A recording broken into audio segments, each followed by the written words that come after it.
not a very good guitar sound, and I'm not sure that that's entirely in time, and that sounds a bit badly played. But forget all of that, because You're this going to comes get into Trevor. trouble. Yeah, I don't care. You can edit this. Right. Hello, John. You all right? I'm good, thank you. How are you? Not bad. What's this releasing album in a pandemic like then?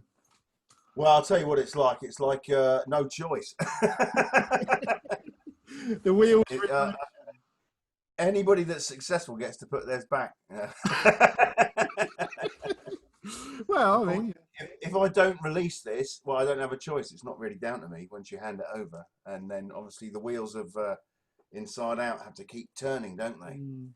well, I mean, you can look at it two ways. I mean, I think in terms of Spotify, there might be a case for you might get some better Spotify numbers. So that fiver's sorted. But that £2.50 is safe and in the bank. but Spotify. But in terms of physical product, it might be slightly more challenging. I don't really know, to be honest. But apparently Spotify... We're going to make any money anyway, Matt. There's no money in this business. I don't know if you've noticed. Don't tell anybody. You'll spoil the illusion. All the kids on Prog Street think we live in mansions. Well, they're wrong. You will spoil the beautiful dream. Yeah, well, the dream was, yeah. Hang on a minute. Yeah, I saw your album in the shelves at HMV. You must be famous and successful. No, not really. But there is a joy to it, isn't there? Yeah, I'm struggling to remember. That joy was about 6 months ago when I was actually recording it. I think there's a magic to it when you're making something and it feels like it's worth doing because, you know, you enjoy making the tunes. I think that's the bottom line, isn't it? Yeah, there is that. I mean, and if someone I struggle. I don't know about you, but I always struggle to get going on anything. I mean, I find it really hard to get into the swing of it. Once I'm in the swing of it, I'm all right. But yeah, no, it is fun still. It is fun. I don't know how much more fuel I got left in the old tank at the moment. To be honest with you, I'm a bit like I commit to doing something else at the start of all of this as well, which I'm starting to not regret, but question, shall we say? Well, just not because I don't want to do it. We're supposed to be doing another It Bites album, and not that I don't want to do another It Bites album. I'm just thinking, God, the same thing happens every time. Why am I doing this again? It's okay. It's when you're at the bottom of the hill, isn't it? And you've got to do right. You know, yeah. And for the first couple of records, I mean, you know, the next one I'd be like the 8th, 9th album project I've done, and it's like the first couple of times it's really exciting. And then it's gradually less exciting. Yeah. But yeah, exactly. To the point where you think you kind of it's so anticlimactic now that it's like, There is that. Yeah, I know what you mean. But it's like anything in life, I suppose. You know, the first time the first time you kick a football, I suppose. I don't like football, so that's never been exciting to me. But you know, I don't know. I mean, it's all like. You know, the first time you meet somebody famous, it's always exciting, and you don't know how to behave, do you? But then you meet a few famous people, and then it's like, oh, famous people. What is it? What a vapid word. And then it's just they're just people. They're crap. Well, I mean, there's still a few famous people that I get excited about, but yeah, I know what you mean. Who are they? Jimmy Page. He's proper. You know, the funny thing is, I heard the word Jimmy then, and my mind almost automatically went somewhere else. It's definitely not Hendrix. Jimmy, and not Savile. Definitely not Savile. This is getting dark already. I know, mate. I'm sorry. It's a matter. It's just literally in the split second at the time it took you to say the word Jimmy, my mind went, oh. What am I doing? The Lonely Robot videos look really good. I was just watching some of them. They're like the epic soundtracky sort of thing, isn't it? Well, the previous ones were good. Obviously, you're somewhat seated in the new ones. Yeah. But what can you do? Yeah. It's contextual, isn't it? What can you do apart from not release the album now? Like I say, I think there's advantages to it as well. I think you can find positives in the, you know, releasing it at the moment, and there's things you could do now that you wouldn't necessarily be able to do, you know, if you're out doing gigs and stuff. So, you know, there are other ways. You just have to think on your feet a bit, don't you? Yeah, I mean, I don't particularly. I mean, I don't do a lot of gigging, I must say. You know, unless forced at gunpoint to do so, or I'm involved in something else where somebody else has done all the legwork. I don't really. It's a lot of hassle, and as you know, the kids on Prog Street. You see, the thing is that you really. I mean, it's trying to get them to go to a gig is like, you know. Oh yeah, yeah, come on. When are you going to play live? Come and play in my little village in Scarborough. Come, you got lots of fans here. Come and come to my village. No, London's not close enough. Come and play in my town. Come and play in my town. And then 3 people turn up. I don't want to play in your fucking town. I want to play where I want to play. Yeah, I know what it's like. Yeah, because we've all done it. And but I mean, when I first started doing prog gigs about sort of 10 years, I didn't know the prog world existed, to be honest. No, I remember. I don't think it does. I think there's about 5,000 people, and that's it. It's weird because like I couldn't believe it when I was going to see, like, it's like 200 or 300 people going to see bands in pubs, and like Porcupine Tree, who I thought had disappeared in the 90s, who were this sort of like the Magic Mushroom Band and that sort of thing, and all of a sudden they were like playing like massive shows and stuff, and I didn't realise that was all still going on, because I've been off into, you know, indie rock and metal and, you know, into different stuff. It wasn't that I disliked it, I just genuinely didn't know it was there. And I think there's lots of people that don't know that scene exists at all. It's not that they don't like it, they genuinely don't know it's there. I think that's a I mean, it is a. I mean, it's a bit, you know, it's a bit scout art, isn't it? I love all that because it's done with a lot of joy as well. I think a lot of the people who are involved do it for there's no monetary reward, so they do it because they love it. I love it. I agree. I agree. But then at the same time, if you have stupidly devoted your entire life to it, there's that charm about it soon wears off, and you're thinking, why am I not playing the Enormodome? How come Rick Wakeman got to wear a cape and I have to play some fucking shithole in the middle of Bilston? Well, there is that. I mean, probably as two individuals looking at it from the similar perspective, that, you know, we've come along that road. I always feel like that, you know, like in With Nail and Eyes, that I've sort of come to prog by mistake, but I like it. I like the people. I think the people are nice. I think totally. Well, apart from the people on the internet who live with their mums and are about 65 and type all the nasty, I like everybody except those. They hate me anyway, so I don't care. Yeah, well, they hate me too. I'm sort of prog traitor because, there's that word again. Yeah, because it's melodic. Shouldn't be melodic. You're in your top line, John. I mean, because I listen to your line. You're a top line sort of songwriter, you do, don't you? Really? Well, it's just I mean, that's cool, though, isn't it? I mean, I understand that I mean, you're definitely. I mean, but that's I'm sure we can hold court about the Cardiacs into next week. Yes, very much. Oh, Tim Smith. Well, there we go. There's the middle ground. It's a tough week. Heartbreaking that was. I mean, what's your favourite Cardiacs album? It's a difficult one. Alphabet Business Concern. Heavy. Just there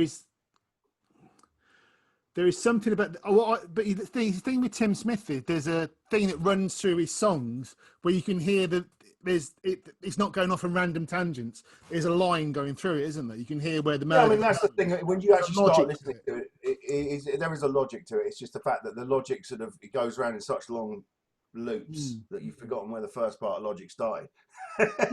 but it's there, isn't it? And that's what's amazing. And the more you listen to it, you go, oh right, and the more you sort of take it apart, you can see there's certain chord progressions that come up over and over again, aren't there? Yeah, no, I mean, I agree. And he is. I mean, the whole thing about the Cardiacs is the thing I liked about them was they are a very joyful sense of theatre, which is, you know, I mean, I it's very easy to forget that in the early 90s, everybody started. You know, music should be a sense of escapism, and certainly when you went to see a Cardiacs gig, I've seen the Cardiacs live more than any other band I've seen live. And 1 second, hold on, I'm just gonna maybe double check something. 1 sec, hold on. Where are we? I want to make sure. You got a spreadsheet, John? No, I haven't got a spreadsheet. Yeah. Hold on. Okay. No. Yeah. No. It's. I just want to. I've seen them all live more than any other band ever, and I. I think that the thing I liked about him was the fact that, that he was so absurd and so sort of vaudeville and so bizarre that, Mm, it was escapism. And, I was thinking about this the other day, and I was thinking about grunge music, and I was thinking about, I mean, I really liked it when I was that age, but I'm thinking, mm. really, why did I like that? Not that, I mean, I can understand why I liked it because it appealed to my early 20s self, but at the same time, I can also understand now that actually it's everything I dislike about music is wrapped up in grunge music. Everybody's dressed like gas station attendants, and there is no escapism, and there is no Bono on the top of the cliff with the wind in his hair and the ridiculousness, and I But mean, that's that's fun, not. isn't it? I mean, It's fine, you say. It's not fine. It's far from fine. I think that you know, I think that I don't know. That's the most important thing that music should provide for us is a sense of escapism. yeah. And I think, certainly when you go and see it live, you want. I've always liked, I mean, give it to Peter Gabriel. He made an effort, didn't he? yeah, and I mean, the band I always think of the last few years is Flaming Lips live. I think they're incredible. Their Yeah, whole show is just unbelievable. Yeah, and it's a multi-level. I think each track's got a different sort of theme, and I think if people are paying money to see a show, I think that's a good thing to give them something for the money, isn't it? And sort of, give them that sort yeah. of sense of value and sort of quality of, you like all the projections and that, don't you? Well, it's because it's the only thing you can do cheaply, isn't it? I mean, if I had £1,000,000, I'd have lasers and people on jetpacks and We stuff. all, because it'd be a lot easier. So, if you've got these gigs coming up at the end of the year, how do you like rehearse for those then? Do you do like 2 or 3 days? Well, no. We do about 36 minutes. Now, what happens normally is that I don't learn any of the music, and then Craig turns up and he's got it all on his sequencer, his Mm. SPDX, and he has little cues going on in his. I'm not supposed to tell you this, but no, It's all I think top secret. he's got a lot of cues going on to remind him where he is, and I think the other guys, I think Liam's got dots because Mm. comes from the musical side of things, and Steve actually learns it, probably makes the most effort. But no, I don't think. I think I mean, the thing is, certainly the last time we did gigs, Craig was playing for Steve Wilson, and he didn't have a lot of time on his hands around then because he was doing everything, Mm. and so you'd only ever get him for about, in every album I've ever made with Craig, we spent a sum total of about 10 hours doing the drums. So Wow. So, yeah, I mean that's actually pressing record.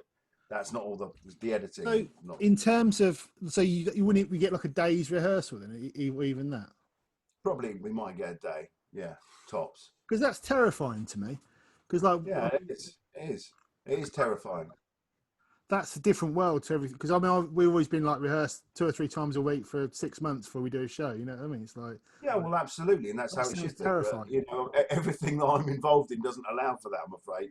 Like, I mean, everybody's like in Frost. Everyone's, Jem's so busy with other stuff that when we do get together to rehearse, I have to say, the one time we actually did sound any good live. Well, I say any good. I mean, we always kind of get away with it to a certain degree, but when we actually sort of seem to command the music with a certain amount of, we've definitely got this down. Was when we got when we did the Prog Ferry a couple of years ago, Mm.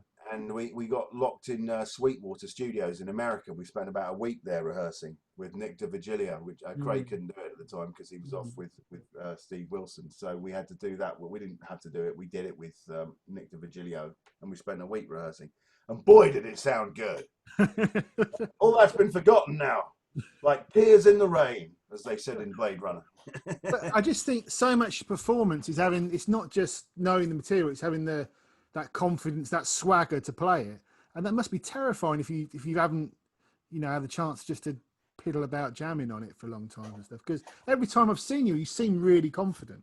You seem really confident on stage or every project I've ever seen you with, Oh, thank you. especially Frost. Frost's Yeah, remarkable. it's just, yeah, but it's kind of the thing was some the stuff I don't know actually. It's a lot of bluster and bullshit. Really, I don't. I don't.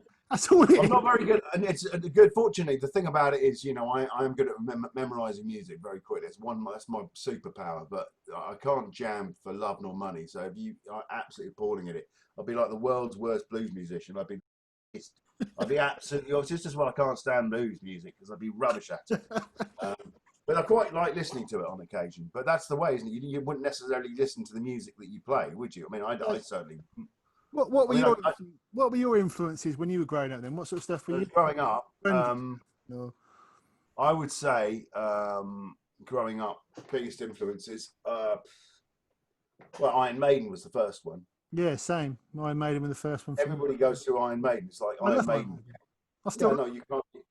You can't not like Iron Maiden. Well, you can not like Iron Maiden. I mean, there's things about the Iron Maiden when you look at it musically now, you think, well, it's all a bit clunky, isn't it? It's all a bit like. It's very prog.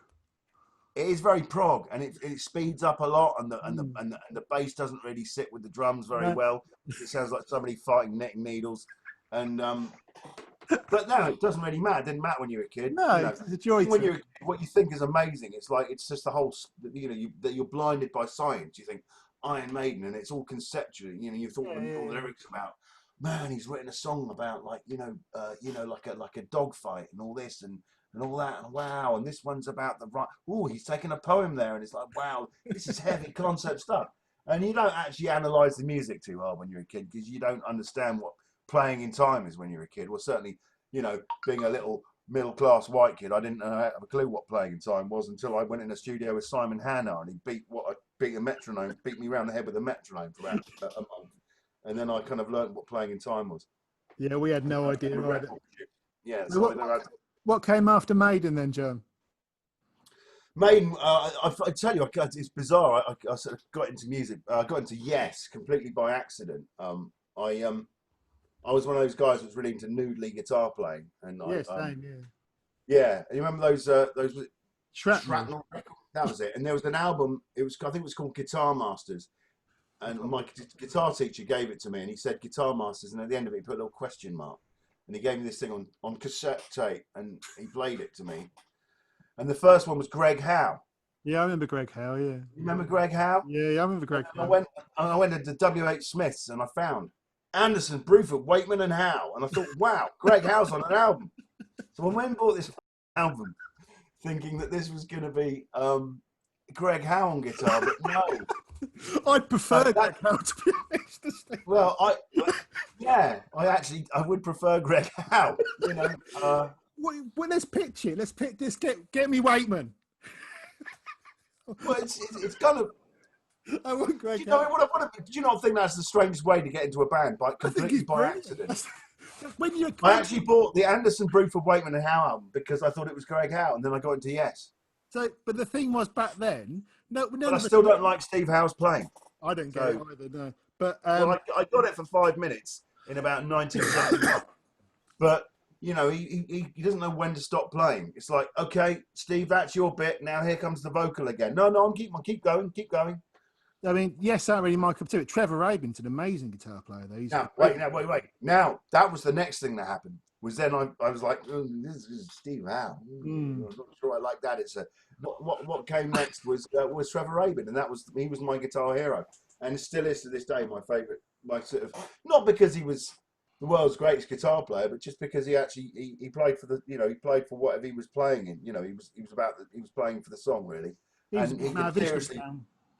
What? Sorry. He's reading to Mahavishnu, wasn't he? Yeah, no, you can hear that. I mean, you can hear that he's got a few cheekies up his sleeve, and there's a few of them, but he doesn't get them out very often. The old cheekies. Occasionally they come out, don't they? I like players like that. I like that. Exactly.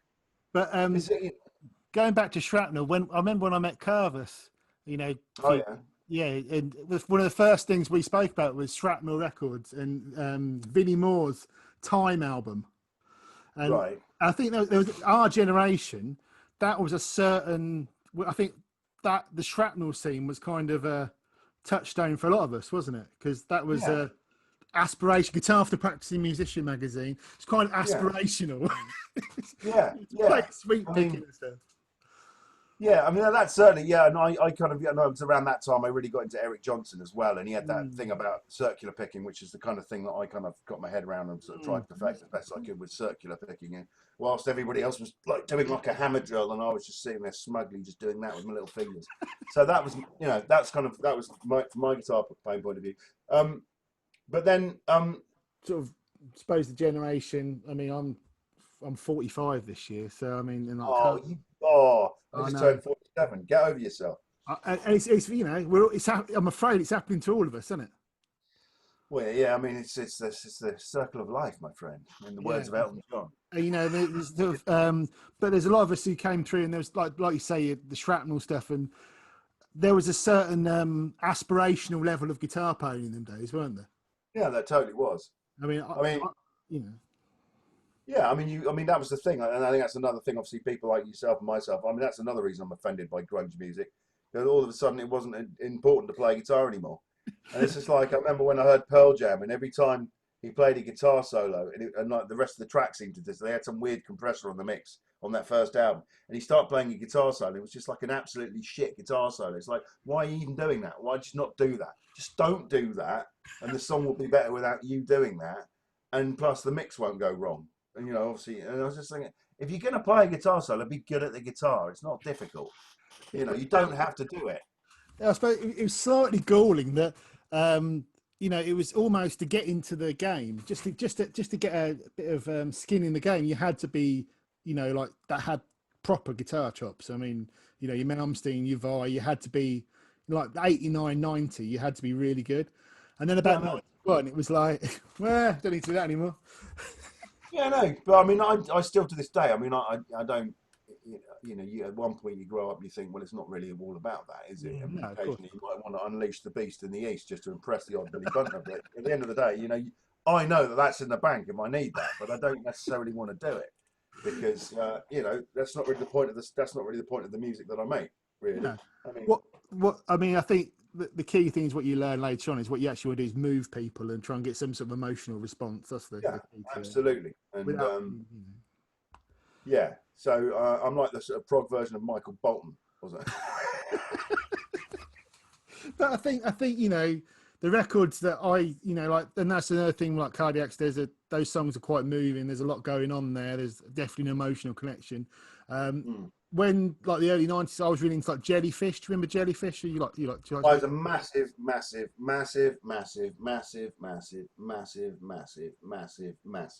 Jellyfish fan. Huge Jellyfish fan. They were amazing. And they were. And everybody else I know seems to think that I mean, there's this big debate, isn't there? And it's like, Belly Button's the better album, and I'm like, no, isn't it? Spilt Milk, it is Spilt Milk. Spilt Milk is such a much more adventurous record, and it really does take you on a bit of a journey, doesn't it? And well, it's the '90s smile, isn't it? It's well, exactly. And it's such a shame that they can't just kiss and make up and just for us, for old time's sake, put it all back together again. Because I never got to see them. I understood that they do a gig at the Underworld or something, and I don't know why I just didn't go and see them. I was at that point in time, I kind of came to the party a bit too late. I bought Spilt Milk when it came out, and I just didn't manage to catch them on tour. I saw them on that. What's that program? Do you remember that program with? Was it Gary? Somebody that used to walk around fast in corners. He used to present a thing, and he was Gary. What was his name? He was a TV presenter, and he just used to introduce stuff. He used to walk around really quickly. Yeah. Youth TV. Yeah. And I saw them on that, and I thought, bloody hell. Yeah, they were that good. The thing. Andy Sturman's got such a great voice, and even though I love Roger Manning, and I quite like the Licorice thing he did, the Licorice Quartet. You can't get past the fact that it's not Andy Sturman's vocals. I know what you mean. There's a magic to Andy Sturman's voice. Have you heard Jason Faulkner's solo albums? I have. I've heard one of them. Somebody sent one to me, and again, it's good. It's right. It's in the same sort of camp, but it's just not Andy Sturman singing. It needs to be Andy Sturman singing. He does lots of stuff for soundtracks now. He does like Scooby Doo films and stuff. Didn't he do like a kids' TV tune or something? He does. Those news, because my little boy was watching one, and I heard the soundtrack to it. I thought, this is brilliant. These changes are really cool. I love this. I looked on the soundtrack and it's like, this is Andy Stern from Jellyfish. This is what he does now. And he does all the new Scooby-Doo films. He does loads of that stuff. I It's didn't really know there good. were Scooby-Doo films. Yeah, they make. I've got an 8-year-old. I sit around and watch kids TV. Yeah, well, my son's That's my world. 24 now. I don't think he's going to go for Scooby-Doo. I had to go through all those Pokemon films when they were popular. I had to go and sit through those things. So, why doesn't Pokemon go away? Every couple of years it gets popular again. And then they made that app where you had to go around finding Pokemon on your street. And even adults were doing it. I'm like, stop with this nonsense. I don't need to catch them all. I don't need to catch any of them. Are you haunted by Pokemon? I'm haunted throughout my life. It's just because it's never really waned in popularity. It's each generation there seems to be some relevance of Pokemon. It's like you could say, right, the Teletubbies, that was popular at the start of the late 90s, couldn't you? You could say the Teletubbies, that was when it was as zenith, and then it kind of and good. It's like if Bill and Ben was still around, but if there was a Bill and Ben movie now, I'd probably kill myself. It's like it was charming at the time, but let's just leave it there. It's context, isn't it? It's very much context, So Pokemon needs to go away and stay away, as far as I'm concerned. So, what other products you got coming up? Frost stuff? Products, projects. A factory. Projects. Projects. I don't work in a woodwork. I haven't got a nice oak table. A project. They're bands. You do more than I do. I know you don't. Well, yeah. You say you procrastinate. Oh, by the way, I bought that that strike effect string machine thing. I've still to plug it in. It's good. Do you remember? I've got one. Yeah, I've got it down here. I haven't even got mine out of the box yet. It's good. It's got it does the I got it to get some really good Blade Runner-y sort of sounds. Yeah, because that's what I need it for. My synthwave project. It's great for that sort of thing. It's good for. I mean, it's limited. I mean, it only does one thing, but I'd rather have something that does one thing really well, because I've got lots of things that will do everything else. But if I've got something that does one thing, yeah. Would it do if I was going to make like it's perfect for the electropop thing? Our joke. Yeah, it's good for that. Yeah, it's good for that. I mean, between that one and the I've got a good plug-in one somewhere actually. But yeah, it's got a few things like that. But yeah, no, it definitely worked for that. I really like it. I really, really like it. But and the reverbs are really good on it as well. It's a built-in reverb that's really good. Yeah, so it's MIDI verb. Big, the mighty MIDI verb. It's definitely got that sort of. But no, they're really cool. I'm terrible. Junk synthesizers, 100 quid, 200 quid. I'm a real sucker for them. I see Behringer have got a junk synthesizer at the moment that they're doing. I think, from what I understand, they brought one out. I like a lot of Behringer. You see, I'll happily use a 30 quid distortion pedal and stuff. I love all just messing about with stuff like that. That's why. Yeah, that's. Which I was going to go back to the Cardiacs. I saw them at Alley Cat Live in Reading, and they actually had to cancel the gig halfway through because his amp broke. Can you actually believe that? I mean, most people have got like a spare something that they could plug in, like a Zoom pedal or something. But no, the whole gig that was it. Oh, we can't continue. Tim's amp's broken. It was different age though, wasn't it? I mean, nothing got plugged into the PA then, did it? So, well, no, I mean they were so good though. Yeah, they were very special. Amazing. I've seen them more than live than any band. Mind you, I don't go to a lot of gigs. And normally if I'm at a prog festival, you can normally sense what's going to happen at a prog festival. I've seen things you wouldn't believe. I've seen things. I remember I was at a prog festival in 1997, and there was a band, and the guy actually came out in white robes and started playing sitar cross-legged at the front of the stage. And I remember thinking, yeah, no, I get that happens, but that this is, no. I remember because our drummer, he's not into prog at all. It's not his thing. So, and the look on his face when he goes to a lot of these gigs, it's like fear and shock, and sort of what's this? What is this? Well, you'll always get some band when the lead singer's got face paint on doing There's all that, yeah. Performing arts, you'll always get one of them. Then you get the really serious guy, like I said, with the robes and the sitar, who takes Yeah. it all so seriously. And then I think that's why Jem invented Frost, was just to take the out of all of it. You know. That's why when I came to see you, I thought, oh, this is all right. I like this. My mate came to see you once. I got him to come. He said, I like this. It's like Terrorhawks. And I was like, yeah, it is a bit like Terrorhawks. I thought, oh, that's all right. Yeah, I'm quite happy for someone to say Like my band. Terrorhawks. I like that. That's going in the bank. It's like Terrorhawks. It's got that sort of, yeah, it's got that sort of feel to it. It's got, you know, a joyous sort of, but I don't know. I'm not very good at taking it all terribly seriously. I mean, I take the music really seriously. I love the music, right? But I don't take all the rock and roll side of it because, you know, I just feel a bit daft doing it. You know what I mean? Well, it is daft, you know, at our age.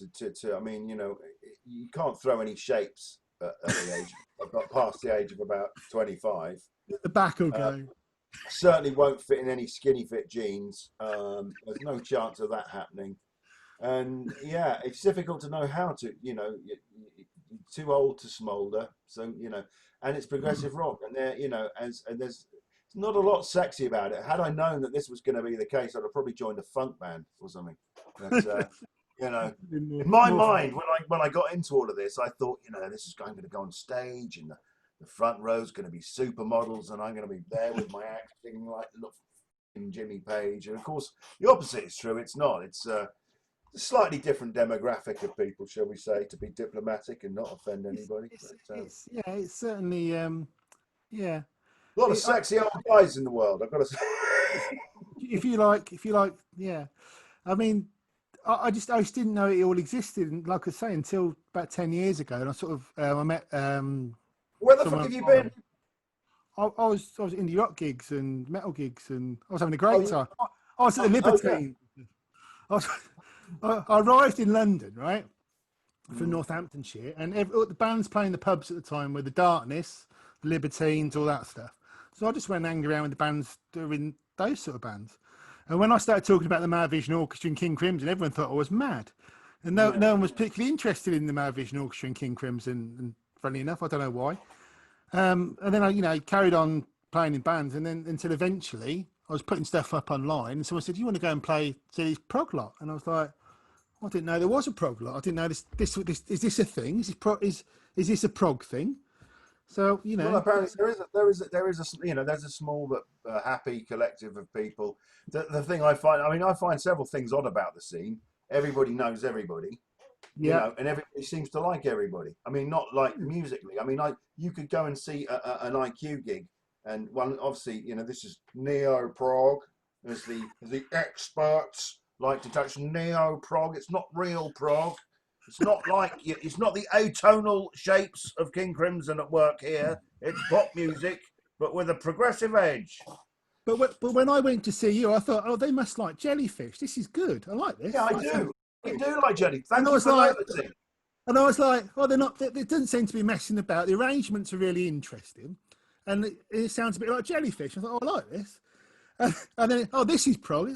What is this prog? Is it? Oh, it's all right. I don't mind this. This is cool. Yeah, I know. And then you get lumped in with you know, with all the other stuff. And it's like, you know, because people's points of reference, you know, are quite, you know, whatever they grew up. I take great offence when anybody calls Lonely Robot neo prog. I'm like, no, sorry, no, absolutely not. No. You know, it's got absolutely nothing in common with that. It's when I decided to do this, I had in mind soundtrack music.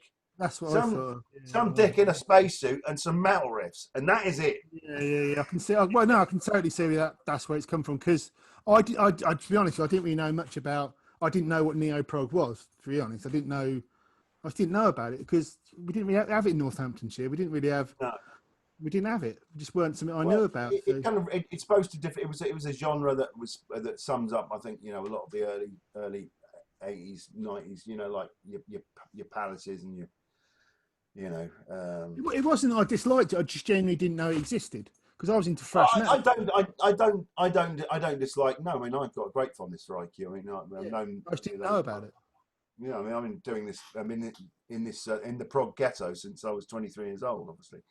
and so it's a long time. It's a long. You get less for murder, and so. But Yeah, I've got, it's just I don't, the music that I make is I'd like to think, Frost and Lonely Robot, I think are probably in the same corner. Or, yeah, definitely, yeah. we like the Police and we like Jellyfish and we like songs, and whereas I think what the bands associated with the neo prog tag are probably more, guilty of ripping off Genesis and all that, because that was the thing. It's a bit weird because you know, if you play stuff that's like Jellyfish or the Police now, where does that go? What's the audience for that? There's nerds like me who would be into it. But I've been to see Jason Faulkner live, and there's like 60, 70 people there. They're not busy shows.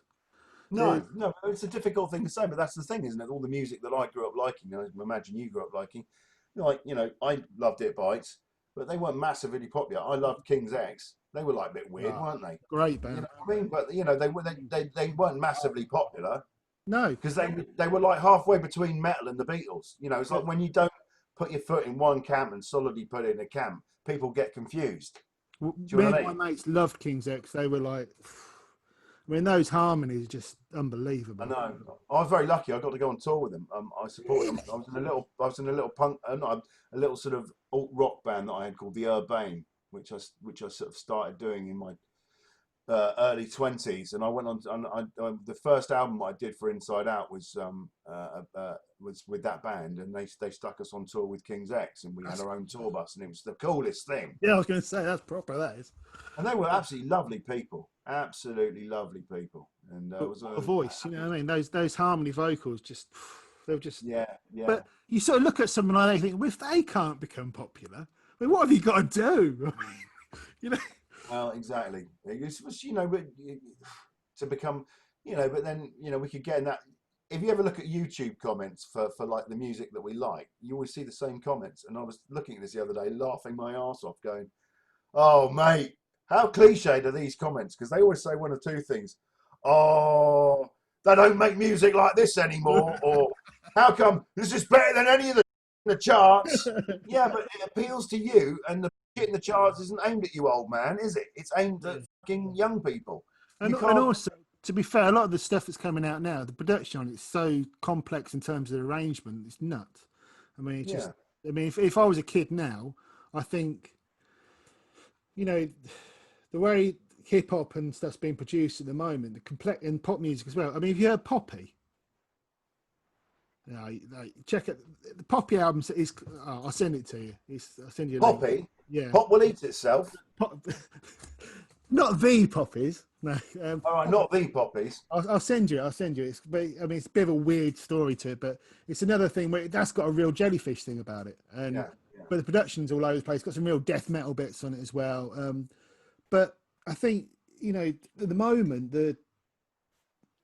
if you're going to connect to, you have to kind of work within a niche, don't you? That's kind of where we are, and you guys are, and we've got a little cult audience. And I think it was really weird when Tim passed away the other day, and it's really sad that the first time I've seen people like Graham Coxon and like talking about Tim Smith was when he passed away, and that's really sad, isn't it?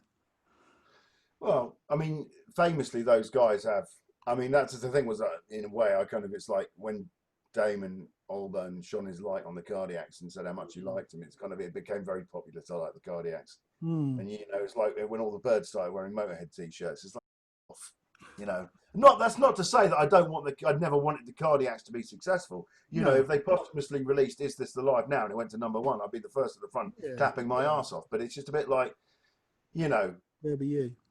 It's just like, where were you? Where were you? I had a long chat with John Poole actually about what happened to Tim leading up to and it was a very, very sad story.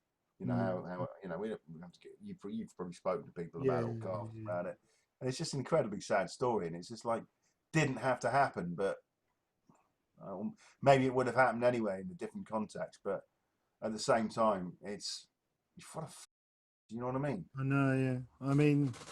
There's only so many bands like that, like Cardiacs, Jellyfish, King's X. There's only so many bands who are that good, and there's a lot of bands that are good, but there's a level, isn't there? There's a level of Well, I can understand why, your honest Tommy wouldn't like the Cardiacs, right? And your no, honest Tommy, he, when I say your honest Tommy, you meet people in the street, and you might meet somebody, and or I don't know, at some works do, or a social event, or at a yeah, barbecue, yeah, and you ask them what sort of music do you like, and you know what they say? They say, "Oh, yeah, I like yeah, everything, mate." everything. And what Yeah, that basically means is I don't feel passionate about fucking anything. That just means music is fucking wallpaper to me. It doesn't matter whether It's like, well, okay, that was a silly question to ask, because what I want to hear is I love the Police. They are my favourite band of all time. Everything else can suck and blow. Because it's to me. I remember when. I remember being that obsessed about bands when I was a kid. I joined the It Bites Appreciation Society. I had the fucking newsletter and the shit binder with the crap sticker on the front of it. It was a bit homespun, but I felt that passionately yeah. about It Bites, We and were believers, weren't we? We were the ones who believed, and to me, rock music was like it kind of held the place of religion in my life when I was 14, 15. exactly. You And know, in a way, I get that. I understand I can't expect everybody to feel the way I do about it, but I mean, it's kind of in a way, it's what upsets me the most about the prog crowd, as it were, is you'll see a lot of the same people at all the different gigs, and it's just like, well, is it just are you here because it's got the word, it's associated with prog, or it's got the word prog in front? All it's just you're not, it seems rather undiscerning to me, I think there was like a thing, I want to know that there's somebody that's absolutely community, fucking isn't it? Love its community that people enjoy having. loves the Fierce and the Dead, but fucking hates Lonely Robot. Now that might be you, but do you know what I mean? It's Yeah, the sense of passion that people used to feel, or I used to feel about a certain band. You know how I, people used to be, oh, Duran are brilliant, Spandau Ballet. To me, prog rock's like, oh, well, just everybody goes to the same gigs, and it's always a happy family. It's like, yeah, but it's about the music first and foremost, not the social event, isn't it? you'd think that, wouldn't you? You would think that, but I understand But that it is a social event, I I think suppose. there's a sense of community to that scene that's really, really amazing, and um, I think because I never discovered it until fairly recently, within the last 2008, 2009. So last 12 years. So I didn't know it existed. And having played in indie rock bands in the Bull and Gate, trying to play in funny time signatures with funny chords, and people looking at you like, well, this doesn't sound like Libertines, you're doing it wrong. So to me, it was quite nice to find it, to be honest. Yeah. And I like the people, and it was, and it was, it's a bit DIY, a bit, and, it's all held together with sellotape, and it's nice to be, but Yeah, it's a bit Dad's Army, isn't it? yeah, it's very Dad's Army. It's lovely, and it's and it reminds me of like it's kind of like they're just people are into something. It's their sort of that's their thing, and but also I think there are people who are really passionate about the music and really love it and really get emotional reactions from it as well. So it's a weird one because as someone I genuinely didn't know existed. I genuinely didn't know, like I say, that Porcupine Tree had become so popular. I mean, I found that bizarre when I found that out. Because honestly, Okay. they just disappeared.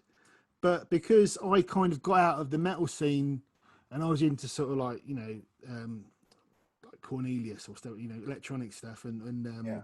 Elliott Smith I was really into and things like Oh that. yeah, yeah, I love, yeah. anything that's got sort of harmonies and Beach Boys and, that sort of, I was into the Beach Boys and a lot of 60s music. And so to discover there was this sort of underground progressive music scene, and it goes from like Cardiacs at one end, and then people who are into like, who will go to Art Tangent, and also will go to see, like to go to Summer's End as well. So there are people who will go to all that sort of stuff. Yeah.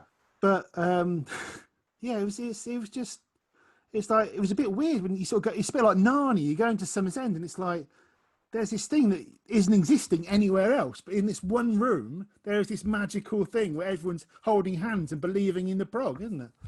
Yeah. Yeah. It's like, Well, no, yeah, I mean, I get what you're saying, and there is that nice side to it. But of course, like I said, I've been in the prog ghetto. well, you're a wise elder, aren't you, compared to me? No, it's just like I do, at some point, it'd be nice. I call it Ground Prog Day, in that we're talking about you're going to release your album, and then it's going to do exactly, it's like it's in, Yeah, if life it's supposedly a trajectory. Well, hopefully, it was like a Lord of the Rings movie, like an upwards trajectory or something, But it's kind of like, you release an album and it gets great reviews, and I'm not entirely convinced that did any better than the last one, or it might do marginally better than the last one. It's a little bit frustrating. You'd like to think that there is a certain amount of, or certainly that the music that I make, there might be a tiny amount of crossover appeal to other, to the metal world, or to, I don't know. Do you know what I mean? But And it's the metal scene's quite. I mean, I always thought, because I grew up in the metal scene and I was into that sort of thing. So I always kind of thought I'd be able to work with it. But there's a very specific cultural set of rules within metal that, you have to be, I mean, so like, for example, like if you want to play like Roadburn or any of those sort of festivals, there's a very specific sort of set of things you've got to be into. And I don't know, you can't. And I remember once talking to someone at Metal Hammer and saying, we just get the album come out, it's got quite big riffs on it, it's quite, drop B tuning, quite stoner rock. It's like, yeah, no, it's prog, mate, it's prog. And it's like, once you're in progland, it's very hard to sort of go across. Get out of I'm in the prog ghetto and I can't escape. But in the last 10 years, prog magazines come out. So many amazing things have happened that it's you can sort of, it's a double-edged sword, isn't it? You can see so many different ways of it's affected all of us, hasn't it? Yeah. And, I mean, who'd have thought 15 years ago that prog magazine would exist? It's incredible, isn't it? Yeah, I mean, exactly. And at the time, I remember that, this was before Jerry did it, and he was working for Classic Rock magazine. And I remember he flew out to Holland to see Arena in our natural habitat, which was, at the time, we actually did a few gigs. Arena had, definitely, we had a moment in the sun where we were like playing, we sold out the Lycée Montmartre.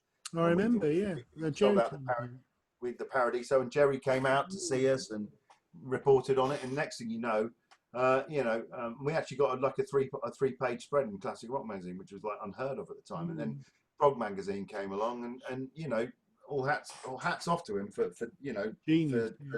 taking a punt on something which really shouldn't have worked. But there is a global fan base. I know that a lot. They're like, I did that Prog from Home concert, I think it was at the start of. Is that what it's called? Yeah, we did that. Yeah, you did that as well. Yeah. You did do that, and lots of other people did it. And that got a good viewing rate. Obviously, didn't it? There was a lot. 6,500 people, weren't it? How many? 6,500 when it went out live, and I think 100,000 people watched it overall.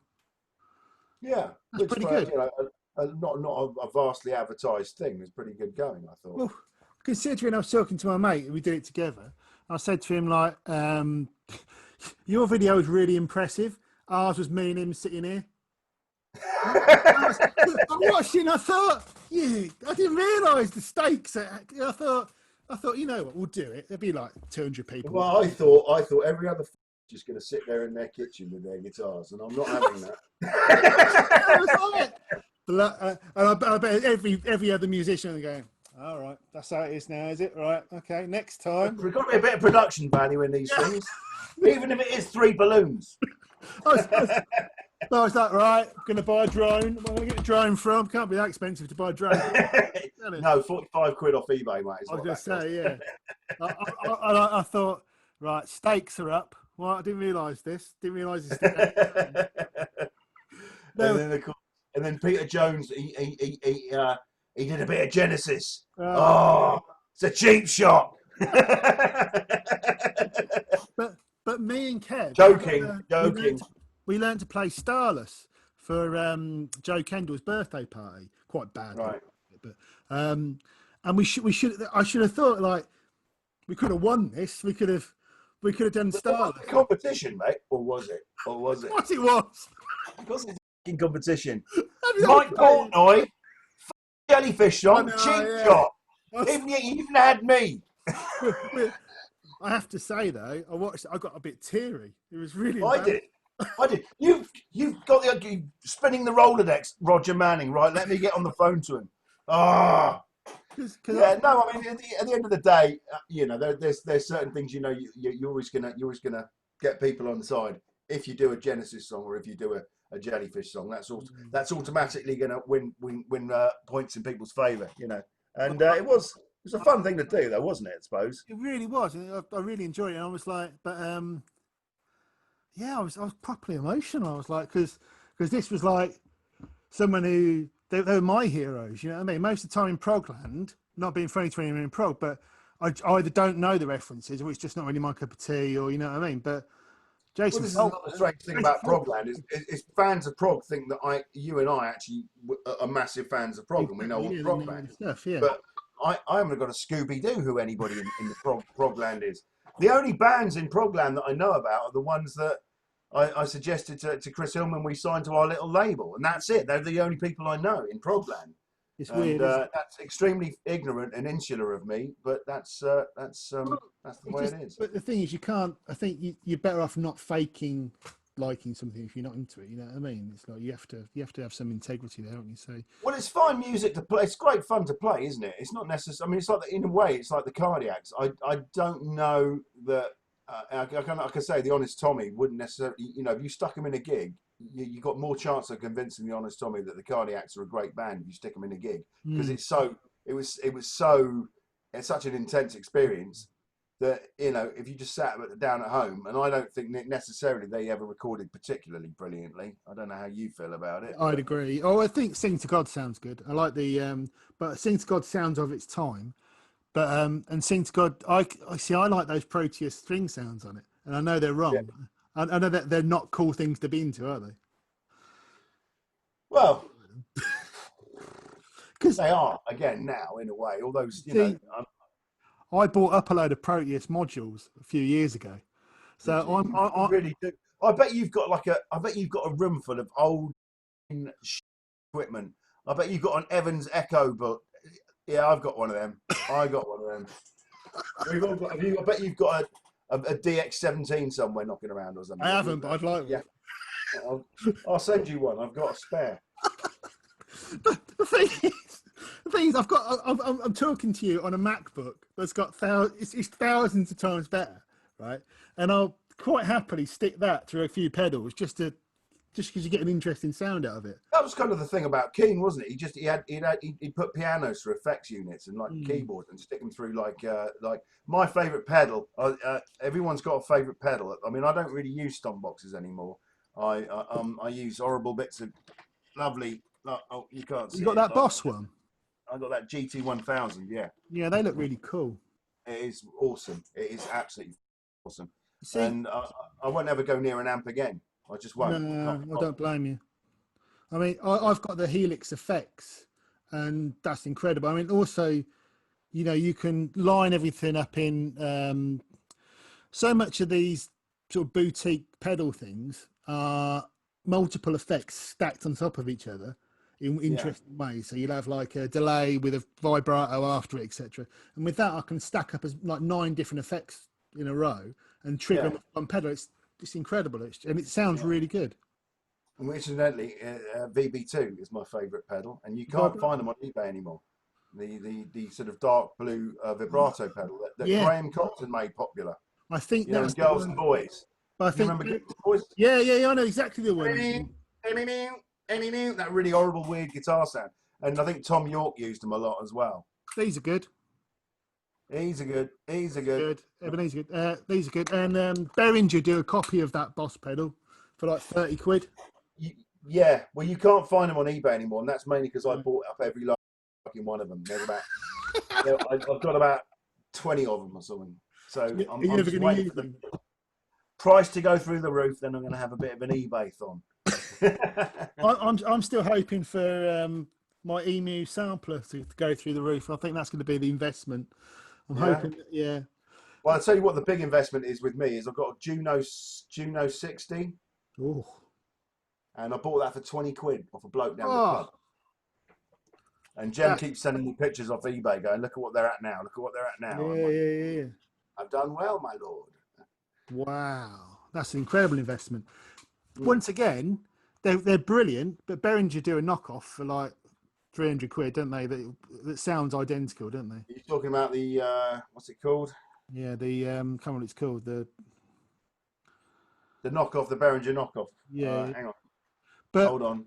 so much of this stuff, and I think Behringer do that one and it's got built-in effects anyway, hasn't it? So nothing you're going to use is without putting effects through it. But yeah, hold on. There we go. Oh, they do a lot of synths. Behringer do really good stuff now.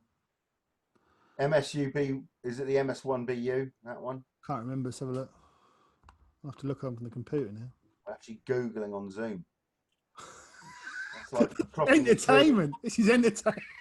This is being entertaining some fucker, I can tell you. Probably, yeah. Doing. Yeah, it's in a lot of trouble.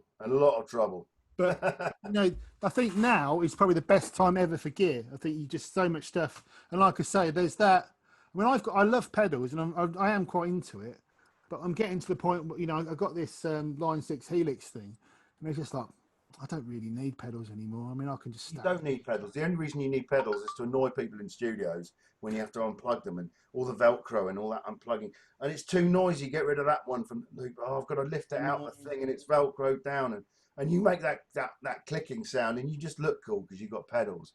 But at the end of the day, why would you want to look cool, right? I mean, we're past looking cool. I think that game is up. That game's up, isn't it? Yeah. Speaking of retro, I like your retro kitchen quartz clock there. That's quite retro. That's quite pleased with that. Yeah, it's nice. Are you So that spiders video that looks really good with the lighting thing. That looked really good. Do you have to? Yeah, it was quite good. I mean, that quite good. So it's like I mean, at the end of the day, I mean, they were both done in my little drum booth at my studio, and that we did it, and like the thing that Miles is really good at is doing stuff in post and doing all the what do you call it? CGI business. Yeah, there's one bit where there's this spider doing this, and it's not actually my head; it's a digital rendering of my head, and I'm like, wow, that was cool. It's a bit high tech, that is. It's pretty high tech, but then he did that entire film that he did for me, which was super high tech. Called it's Under Stars, and it's like an entire visual accompaniment to the album that I did last year, and it went along. Oh yeah, I remember you did that. Yeah. Are you so your gigs are in December? Yeah, apparently. What do you reckon? I don't reckon it's gonna. I don't know. I mean, far be it for me to say, but I'd be surprised if it did go ahead. Trouble is, the equations involved are so complex. The risk assessment you'd have to, in terms of whether things are going to go ahead. There's so many variables involved. We haven't got any shows till March, but we'll probably do 6 gigs a year now. I just don't think it's possible you can't tour a band into the, not our age and with the way it works. It's just, you can't just. Somebody Rolling Stones out, mate. They're twice as old as we are, and they're still, mind you. But they've got the structure to support them, haven't they? They're not programming the effects pedal the night before, trying to make it all work, are they? No, I know. And it's depressing when you think about it, because having devoted one's life to music, as I have done, it's kind of a bit like, well, but no one ever said it was going to be a career. It doesn't owe you a career, does it? We'd like to think that you have the skill set to make it a career, but if you can't, you can't. I'll just have to go off and do landscape gardening, or is it in Spinal Tap? I could sell shoes. What size do you want that? Yeah, I think I could do that. I could do that. Yeah, well, it's a very weird time to be anything musical or of anything, but like I say, there's other things you can do. I mean, like that Prog from Home thing was pretty amazing, wasn't it? Yeah, it was amazing. I mean, a lot of it, I must say, I found it hard to relate to a lot of it. I sort of dipped in and out. Some of it I thought was really good. Yeah. I mean, I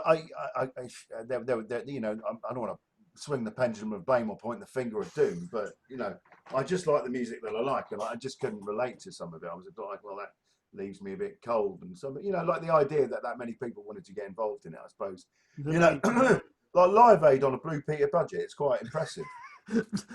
Live Aid from Nan's kitchen. Yeah. You can, yeah. Nan, do the button now. Do the button now, Nan. Yeah. Nan's kitchen. I like that. Right. I think we're done, John. Nice one. Do you want me to? Right. Thanks very much, man. I'll stop recording now.